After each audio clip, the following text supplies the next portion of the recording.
खबर उत्तर प्रदेश के साथ मैं सोनी चौहान। खबरों की शुरुआत करें उससे पहले एक नजर सुर्खियों पर। सीएम योगी आदित्यनाथ ने गिनाया अयोध्या के विकास कार्य। बोले अयोध्या जैसा नहीं देश में कोई शहर। 32,000 करोड़ की परियोजनाओं के हो रहे काम। अंतर्राष्ट्रीय योग दिवस पर खुलेंगे यूपी के सभी स्कूल। पोस्टर पहली निबंध प्रतियोगिता का होगा आयोजन। एक दिन के लिए स्कूल खोलने के निर्देश। बाराबंकी में भूपेंद्र चौधरी ने विपक्ष पर बोला हमला। 2017 से पहले सरकार में बैठे लोग करते थे दंगा। 2017 के बाद यूपी में एक भी दंगा नहीं। समान नागरिक संहिता की तैयारी पर छिड़ी रार। सपा सांसद शफीकुर रहमान वर्ग का बयान। बोले नफरत फैलाना चाहती है बीजेपी। विजय यादव को नेपाल बिहार ले जाने की तैयारी। रिमांड के पहले दिन पुलिस ने की लंबी पूछताछ। संजीव जीवा हत्याकांड की जांच तेज। और इटावा नकली नोटों के साथ 5 आरोपी गिरफ्तार। 2,32,100 रुपए के नकली नोट मिले। कई शहरों में पहले भी खपा चुके हैं नकली नोट। आप देख रहे हैं के न्यूज, खबरों का सारथी। खबरों की शुरुआत करते हैं बड़ी खबर के साथ। चंदौली से बड़ी खबर आपको बता दें, पंडित दीनदयाल उपाध्याय स्टेशन पर यात्रियों का हंगामा। भीड़ से छूटी ट्रेन।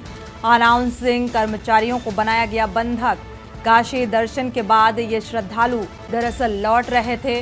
डीडीयू स्टेशन के प्लेटफॉर्म नंबर 2 का मामला बताया जा रहा है।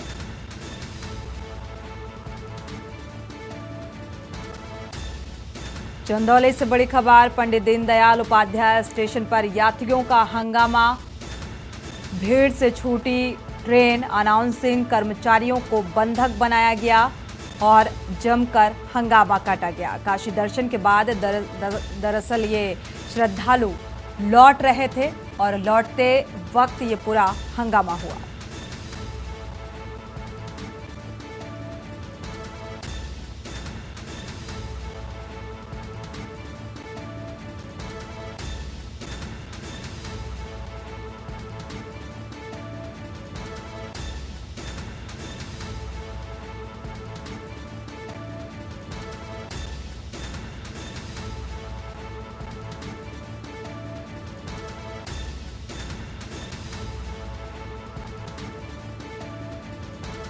भीड़ से छूटी ट्रेन। अनाउंसिंग कर्मचारियों को बंधक बनाकर ये पूरा हंगामा बरपा। काशी दर्शन से दरअसल ये श्रद्धालु वापस लौट रहे थे।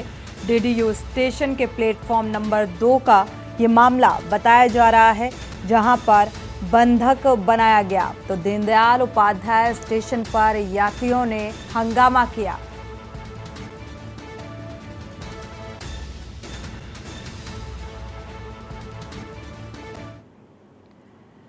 बढ़ते आगे, आगरा से बड़ी खबर आपको बता दें, खनन माफियाओं ने हिंदूवादी कार्यकर्ता पर हमला किया है। अवैध खनन का वीडियो बनाने पर लाठी डंडों से पिटाई का मामला सामने आ रहा है। घर में रखे सामान में भी जमकर तोड़फोड़ की गई। थाना अचनेरा पुलिस पीड़ित परिवार पर दबाव बना रही है। तो मामले को दबाने की कोशिश, पीड़ित परिवार पर दबाव बनाया जा रहा है।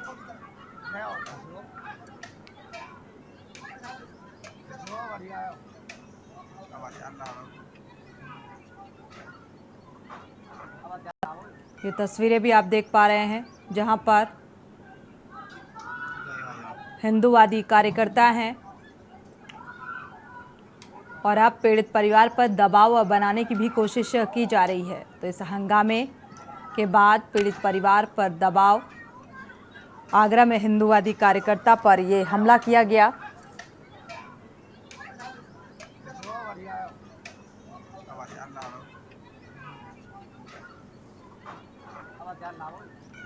प्रशासनिक कार्रवाई को लेकर अब दबाव बनाने की कोशिश की जा रही है।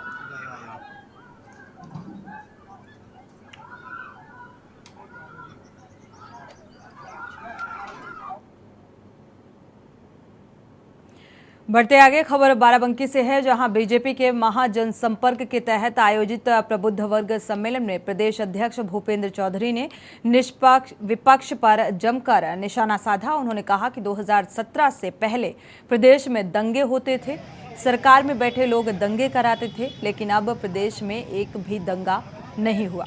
देश की राजनीति में पहले कई वादे थे, वो चाहे कांग्रेस वाद हो या वामपंथ वाद हो या फिर समाजवाद। आज उनकी कोई भूमिका नहीं बची है, क्योंकि देश अब केवल एक ही वाद चलेगा, वो सिर्फ राम राज्यवाद है। आपको बता दें कि प्रबुद्ध वर्ग सम्मेलन सफेदाबाद के मेयो मेडिकल कॉलेज सभागार में आयोजित हुआ था और वहीं कार्यक्रम के बाद प्रदेश अध्यक्ष ने बाइक रैली को हरी झंडी दिखाकर रवाना किया। साथ ही जिला महापंचायत निर्माण भवन कार्यालय और निरीक्षण भवन का भी लोकार्पण किया।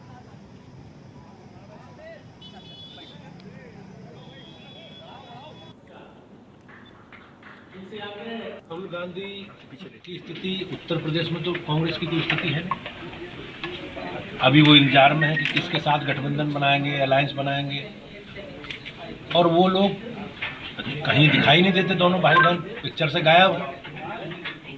लेकिन मुझे विश्वास है कि प्रदेश की महान जनता का आशीर्वाद योगी जी के नेतृत्व में, मोदी जी के नेतृत्व में भाजपा को मिलेगा। सारी सीटें बीजेपी सरकार का। बढ़ते आगे उत्तर प्रदेश सरकार के उच्च शिक्षा मंत्री एवं फर्रुखाबाद जिला प्रभारी मंत्री योगेंद्र उपाध्याय की अध्यक्षता में वर्ष 2023 में हाई स्कूल एवं इंटरमीडिएट परीक्षा उत्तीर्ण मेधावी छात्र छात्राओं को टैबलेट व पुरस्कार धनराशि वितरण कार्यक्रम का आयोजन कलेक्ट्रेट सभागार में किया गया। कार्यक्रम के दौरान जिला प्रभारी मंत्री योगेंद्र उपाध्याय, जिला पंचायत अध्यक्ष मोनिका यादव, अमृतपुर विधायक सुशील शाक्य, बीजेपी जिला अध्यक्ष रूपेश गुप्ता द्वारा वर्ष 2023 के हाई स्कूल और इंटरमीडिएट परीक्षा उत्तीर्ण मेधावी 2 राज्य स्तरीय मेधावी छात्रों को 1-1 लाख का प्रतीकात्मक चेक और मेडल, प्रशस्ति पत्र, टैबलेट और 19 मेधावी छात्र छात्राओं को प्रति छात्र को 21,000 का प्रतीकात्मक चेक, मेडल, प्रशस्ति पत्र, टैबलेट आदि प्रदान कर सम्मानित किया गया। जिला विद्यालय निरीक्षक ने बताया कि पुरस्कार की धनराशि सीधे मेधावी छात्र छात्राओं के बैंक खातों में ट्रांसफर की जा चुकी है।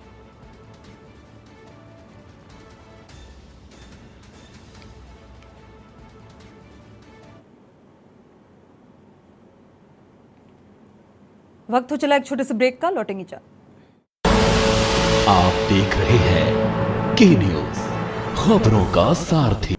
ब्रेक से वापस आ रहे हैं। खबर देवबंद से है। यहां केंद्र सरकार के 9 साल के दौरान विकास कार्यों पर राज्य मंत्री ने प्रेस वार्ता कर सरकार की उपलब्धियों की जानकारी दी है। दारुल उलूम के फैसले पर राज्य मंत्री कुंवर ब्रजेश सिंह ने कहा है कि शरीयत से ऊपर देश संविधान और लोकतंत्र में चलता है। उन्होंने मदरसों के छात्र छात्राओं को अंग्रेजी शिक्षा ग्रहण करने का पूरा अधिकार है। राज्य मंत्री ने दारुल उलूम के जारी नोटिस का विरोध किया और कहा कि विद्यार्थियों को अंग्रेजी की शिक्षा से वंचित करने पर सख्त कार्रवाई की चेतावनी जारी की गई है। लव जिहाद पर राज्य मंत्री ने कहा कि राज्य सरकार लव जिहाद में संलिप्त दोषियों पर सख्त से सख्त कार्रवाई करेगी।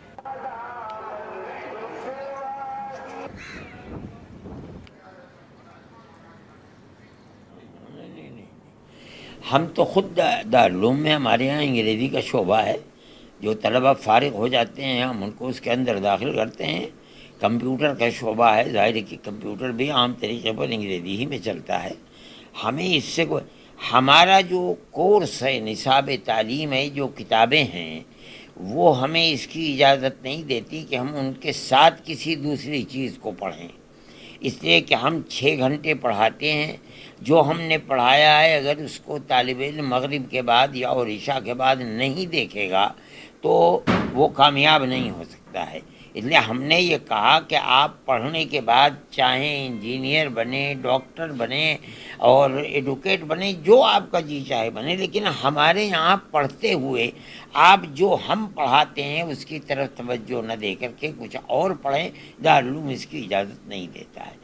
मेरा केवल कहना इतना है, लव जिहाद या अन्य इस प्रकार की घटनाओं को लेकर के कि पूरे समाज को अब करने का काम देश के अंदर कुछ कुत्सित मानसिकता के लोग करते हैं। वो हर तरह के हथकंडे अपनाते हैं। उन्हीं हथकंडों में से ये भी एक हथकंडा वो लोग अपनाते हैं। बढ़ते आगे सांसद रामशंकर कठेरिया ने रामनगर रेलवे क्रॉसिंग पर स्थित बहुप्रतीक्षित ओवरब्रिज का विधि विधान से शिलान्यास किया। उन्होंने जनपद वासियों को आश्वासन दिया है कि 6 माह में ब्रिज का निर्माण पूरा हो जाएगा। शहर के फ्रेंड्स कॉलोनी और सिविल लाइन क्षेत्र को जोड़ने वाला बहुप्रतीक्षित ओवरब्रिज के निर्माण से स्थानीय लोगों के साथ ही अन्य लोग भी लाभ ले सकेंगे। सांसद ने यह भी कहा कि ब्रिज की लंबाई 700 मीटर है और निर्माण कार्य 80 करोड़ रुपए की लागत से किया जाना है। सरकार ने स्वीकृति ब्रिज निर्माण की राशि मंजूर की है और संबंधित विभागों को भी पेमेंट जारी हुआ है। मैनपुरी रोड पर स्थित अंडरपास में पानी की समस्या पर कहा कि टीन शेड और नालियों का निर्माण कराकर जल्द समस्या का समाधान और आश्वासन दिया गया है।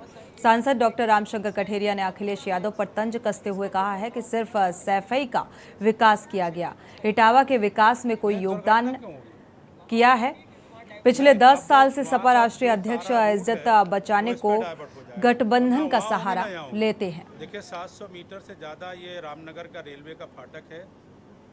देखिए 700 मीटर से ज़्यादा ये रामनगर का रेलवे का फाटक है, जो फ्लाईओवर उत्तर प्रदेश सरकार और केंद्र सरकार ने स्वीकृत किया है। लगभग 80 करोड़ के लगभग इसकी लागत आ रही है और 6 महीना के अंदर ये बन करके जनता को समर्पित हो जाएगा। लेकिन जैसे अभी ये बताया गया है कि अंडरपास की समस्या है, जो अभी आपने इस बीच में बोली, और भी अंडरपास के लिए क्या किया गया है? नहीं, हमने पहले ही आपको बोला कि अंडरपास के लिए हम कोशिश कर रहे हैं कि उस पर टीन सेट डाल करके दोनों तरफ नालियां बना करके और पानी की निकासी किया जाए। जो इस तरह आम आदमी का कहना था कि हमें जो वो वाला फ्लाईओवर भी बना हुआ है, उसमें भी बहुत सारी एक तरह की विशेष समस्याएं कि वहाँ दुर्घटनाएं अक्सर होती हैं, तो इस पर दुर्घटनाओं को रोकने के लिए विशेष एजुकेशन की व्यवस्था की गई है। नहीं, दुर्घटना क्यों होगी? वहाँ पर होती है क्योंकि वहाँ डाइवर्स नहीं, अब वहाँ का जो सारा रूट है वो इस पर डाइवर्ट हो जाएगा, तो ना वहाँ होंगी ना यहाँ होंगी। वक्त चला एक छोटे से ब्रेक का, लौटेंगे जल्द। आप देख रहे हैं के न्यूज, खबरों का सारथी। ब्रेक से वापस आ रहे हैं, रुक करते हैं खबरों का। उत्तर प्रदेश में भीषण गर्मी और लू से आम जनता परेशान है। गर्मी में बिजली कटौती से आम जन को काफी समस्याओं का सामना करना पड़ रहा है। सरकार और आला अधिकारी एक ओर जहां एसी कमरों में रह रहे हैं, दूसरी ओर आमजन बिना बिजली के रहने को मजबूर है। के न्यूज इंडिया के संवाददाता राजू शर्मा ने ऊर्जा राज्य मंत्री सोमेंद्र तोमर से तीखे सवाल किए। देखिए उन्होंने क्या कुछ कहा है। भीषण गर्मी से परेशान जनता कर रही पुकार, एसी से बाहर निकलो ना सरकार। सर, जिम्मेदार जो अधिकारी है एसीओ से बाहर नहीं निकल रहे, जनता परेशान है भीषण गर्मी से। देखिए, आप देख रहे होंगे भारतीय जनता पार्टी का कार्यकर्ता कभी एसी की राजनीति नहीं करता। हम लोग हमेशा लोगों के बीच में रहकर ही काम करते हैं और प्रदेश के इतिहास में लगभग 28,000 की बिजली सप्लाई माननीय योगी जी की सरकार ने दी। 2022 तक 22,000 की डिमांड होती थी, हम लोग लगभग 28,000 की सप्लाई कर रहे हैं। और आप ये मानकर चलिए, बिजली विभाग की पूरी तैयारी है, यदि डिमांड और भी बढ़ती है तो उसकी भी सप्लाई हम लोग करें। इतना जरूर है, कहीं कोई टेक्निकल फॉल्ट के कारण, कहीं कोई प्राकृतिक आपदा के कारण कोई समस्या आ रही है तो उसके लिए भी वैकल्पिक व्यवस्थाएं करने के लिए निर्देश विभागीय अधिकारियों को दिए गए। बड़े बड़े वादे किए गए थे, चुनाव में 24 घंटे बिजली उपलब्ध कराएंगे, गांव में 18 घंटे बिजली पहुंचेगी, लेकिन 12-12 घंटे तक कटौती हो रही है। कल मेरठ में 12 घंटे बिजली बंद रही। मैंने कहा ना, कहीं कोई टेक्निकल कारण है, और भारतीय जनता पार्टी वादे नहीं, हम लोग जो कहते हैं वो करते हैं। हमने 24 घंटे कहा है तो 24 घंटे की बिजली हम लोग दे रहे हैं। 22 घंटे की बिजली हमने कहा तो 22 घंटे की दे रहे हैं। आप देखिए, वही भारतीय जनता पार्टी की सरकार है जो कृषि फीडर अलग, हम लोगों ने अलग अलग फीडर किया है और उस पर हम लोग आगे भी बढ़ रहे हैं। अब क्या उम्मीदें जो जनता की है भीषण गर्मी से बचाव की, कैसे काम करेंगे सर? यदि डिमांड और भी बढ़ेगी तो उसकी भी सप्लाई की जाएगी। जो जनता परेशान हो रही है भीषण गर्मी से, कई तरह की समस्याएं, पेयजल जो है उसकी भी समस्याएं आ रही है, बिजली लगातार कटौती की जा रही है। जो जिम्मेदार अधिकारी है वो सुनने को तैयार नहीं है, फोन तक नहीं उठा रहे। नहीं, हमारा टोल फ्री नंबर भी है और कॉल सेंटर भी चल रहे हैं। कहीं कोई इस तरह की समस्या है, कोई स्पेसिफिक किसी अधिकारी ने यदि इस तरह की उठे तो आप बताइए तो उस पर कार्रवाई करें।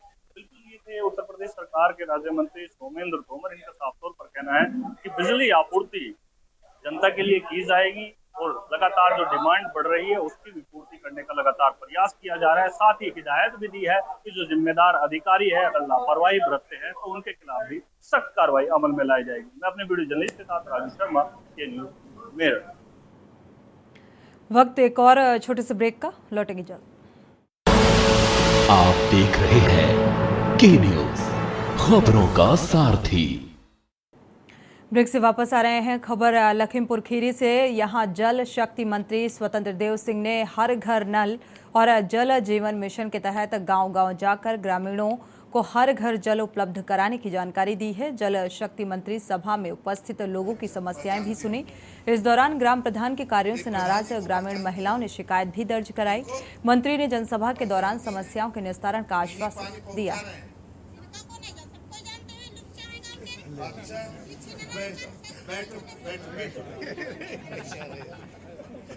राजू हट जाओ साइड में।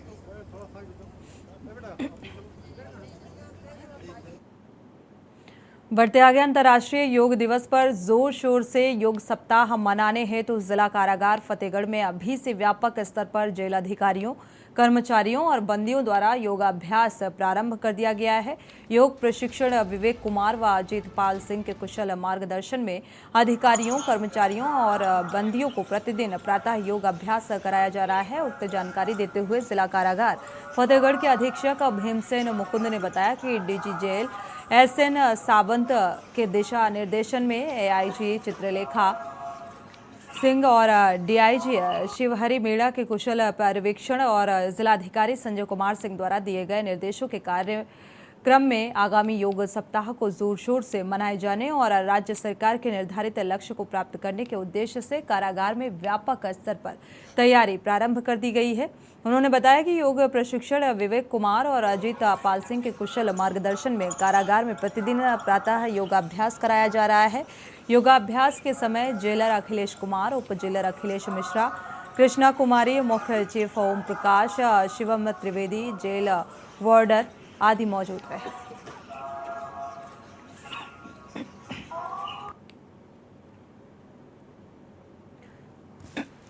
जिला कारागार आगामी अंतर्राष्ट्रीय योग सप्ताह को मनाए जाने के संदर्भ में सभी बंदियों और स्टाफ के लोगों को योगा अभ्यास आरंभ करा दिया गया है, जिसमें टीचर विवेक जी और अजीत पाल जी द्वारा सभी बंदियों को योगा अभ्यास कराया जा रहा है। जिस संदर्भ में आज बृहद पैमाने पर योगा अभ्यास बंदियों को कराया गया, जिसमें कारापाल, उप कारापाल सभी ने जो है बड़े उत्साह के साथ भाग लिया और आगामी अंतर्राष्ट्रीय योग दिवस 21 तारीख को बृहद पैमाने पर पूरे सप्ताह 15 तारीख से लेकर 21 तारीख तक कारागार में योग सप्ताह मनाया जाएगा।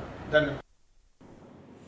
खबर जालौन से है। यहां आम आदमी पार्टी के सांसद संजय सिंह का शहर आगमन पर कार्यकर्ताओं ने जोरदार स्वागत किया। उन्होंने दुष्कर्म पीड़िता के पिता की आत्महत्या पर कहा है कि भारतीय जनता पार्टी के शासन में गरीबों का शोषण हो रहा है। बीजेपी सरकार के लचीले रवैये के कारण दुष्कर्म पीड़िता के पिता की मौत हुई। भारतीय जनता पार्टी को भारतीय झगड़ा पार्टी का दर्जा देते हुए कहा कि बीजेपी पूरे देश के राज्यों में झगड़ा करा रही है। महंगाई, बेरोजगारी, शिक्षा पर ध्यान नहीं देकर हिंदू मुस्लिम के मुद्दे पर जनता को भ्रमित कर रही है।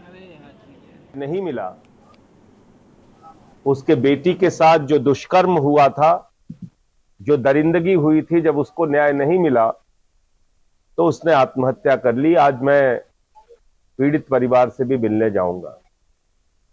उत्तर प्रदेश में जो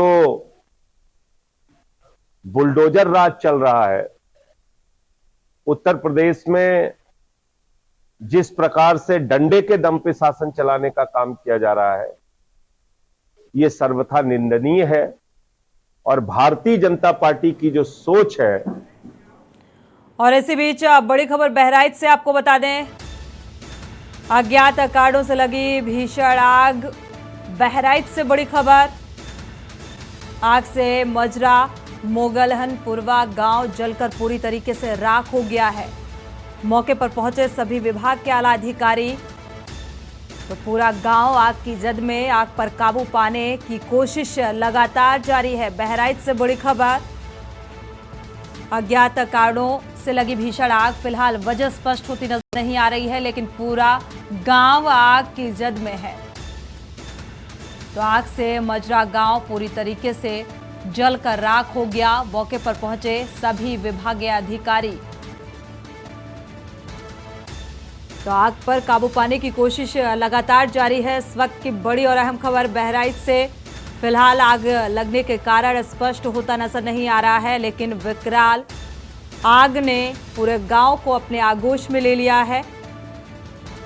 लगातार कवायद जारी है, आग पर काबू पाने की कोशिश लगातार जारी। रामादल संवाददाता बहराइच से जुड़े हुए हैं, ज्यादा जानकारी के लिए संवाददाता रामादल, क्या वजह स्पष्ट होती नजर आ रही है? आग किस वजह से लगी? जी, अग्नि का कोई अभी कारण स्पष्ट नहीं हो पाया है। फिलहाल के लिए 200 प्लस लगभग मकान जल गए हैं, जबकि उप जिलाधिकारी महोदय व नायब तहसीलदार महोदय भी संयुक्त टीम में नहीं, प्रशासनिक अधिकारी जितने भी हैं संयुक्त टीम गांव में मौजूद है, वह ग्राम प्रधान भी मौजूद हैं। आग पर काबू पाने के लिए कई दमकल की गाड़ियां भी मंगाई जा रही हैं। रामादल, अगर देखा जाए तो फिलहाल 200 घर जलकर पूरी तरीके से राख हो गए हैं। क्या किसी जनहानि की कोई सूचना मिल पा रही है? नहीं, बिल्कुल अभी जनहानि की कोई सूचना नहीं मिल रही है, जो ताकि अभी आग जैसे आग में भी कोई अंदर जाने का प्रयास नहीं कर पा रहा है कोई भी व्यक्ति, इसलिए भी कोई अग्नि का जो है जनहानि की कोई लगभग कितनी दमकल की गाड़ियां मौके पर इस वक्त मौजूद हैं? 2 गाड़ियां दमकल की मौजूद हैं, जबकि जिला स्तर से भी दमकल की गाड़ियां मंगाई जा रही। क्या काफी हद तक आग पर काबू पाया जा सका है? नहीं, अभी काफी हद तक तो आग पे काबू नहीं पाया जा सका है, क्योंकि तेज हवाएं भी चल रही हैं, इसलिए काफी हद तक अभी आग पे काबू नहीं पाया जा सका है। कारण स्पष्ट नहीं हुआ अभी तक, लेकिन आग लगातार फैलती गई। जैसा कि आप बता रहे हैं, 200 गांव, 200 घर आग की चपेट में आ गए, आग की जद में आ गए। लगभग नुकसान का अनुमान लगाया गया है। अब तक कितने का नुकसान हुआ, कुछ आंका जा सका? अभी इसका कोई आकलन नहीं किया जा सका है। सर्वे की टीम पूरी लगी हुई है, सर्वे करने के बाद में ही इसका पुष्टि की जाएगी। प्रशासनिक आला अधिकारियों की मौके पर मौजूदगी है, क्या बातचीत हो पाई? क्या कुछ प्रतिक्रिया निकलकर सामने आ रही है? लगभग कब तक आग पर काबू पा लिया जाएगा? जी, प्रशासनिक अधिकारी सभी मौके पर मौजूद हैं। दमकल की गाड़ियां जिला स्तर से भी मंगाई जा रही हैं। उनका पूरा प्रयास है कि आग पे काबू पा लिया जाएगा। रामादल, अगर देखा जाए यहाँ पर इस गांव की आबादी लगभग कितनी होगी? क्योंकि कहा जा रहा है कि ये गांव पूरा का पूरा आग की जद में आ गया है। आबादी लगभग 2000 के प्लस में होगी। रामादल, और ज्यादा जिस तरीके से ये पूरा विकराल देखा जाए तो ये घटनाक्रम है, कारण अभी तक साफ होता नजर नहीं आ रहा है, लेकिन जो ग्रामीण हैं उनको किस तरीके से सुरक्षित बाहर निकाला गया है, इस तरीके की कोई कवायद?